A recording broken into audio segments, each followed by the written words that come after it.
Então, pessoal, Cavaleiro Dragão começou com a ideia do Rafael e o Charles, né? Do antigo Coágulo Urbano, que era uma banda de hardcore que eles tinham, e a banda acabou, né? E quando a banda acabou, os dois continuaram compondo músicas, né?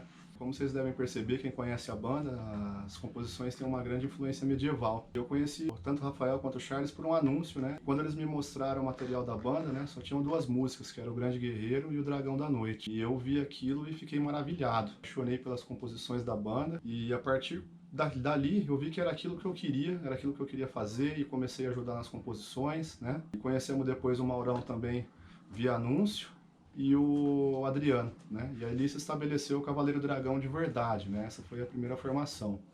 E essa formação ela durou aí cerca de quase um ano, né?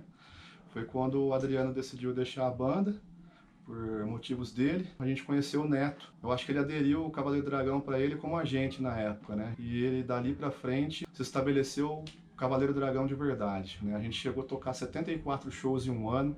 Passamos por várias cidades do estado de São Paulo, passamos por Indaiatuba, Hortolândia, Sumaré, fomos para São Paulo, tocamos em casas importantes como o antigo Hammer aqui em Campinas, tocamos no Blackmore em São Paulo, enfim, uma série de lugares, né? Chegou o momento da banda criar maturidade, né? Tudo pra gente era novo e a gente decidiu gravar o primeiro disco. Infelizmente eu não tive o prazer de gravar, a gente teve alguns problemas na época, né? Posso dizer até que a gente era um pouco imaturo, a gente estava aprendendo tudo aquilo. Eu fiquei cerca aí de 8 meses fora da banda, foi quando a banda decidiu que a gente deveria se reunir de novo, né? Foi feito o convite, eu voltei e a gente começou a dar sequência ao nosso trabalho. E como tudo nessa vida tem uma crise, o Cavaleiro Dragão também teve a crise dele. Quando o Mauro decidiu ir para a Europa para adquirir conhecimento e coisas para evolução pessoal dele, e a gente ficou aqui tocando o barco.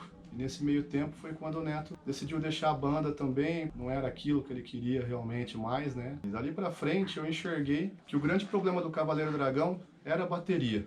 Né, eu decidi trazer esse problema para mim e com mais de 30 anos de idade eu decidi tocar um instrumento novo, um instrumento que eu nunca havia tocado na minha vida. Estudei, tive aula com Estevão Furlan, que foi um cara que me deu o norte, e dali para frente o Leão entrou e a gente estabeleceu a nova era do Cavaleiro Dragão. E a gente está aí há 4 anos com essa formação e é isso, gente.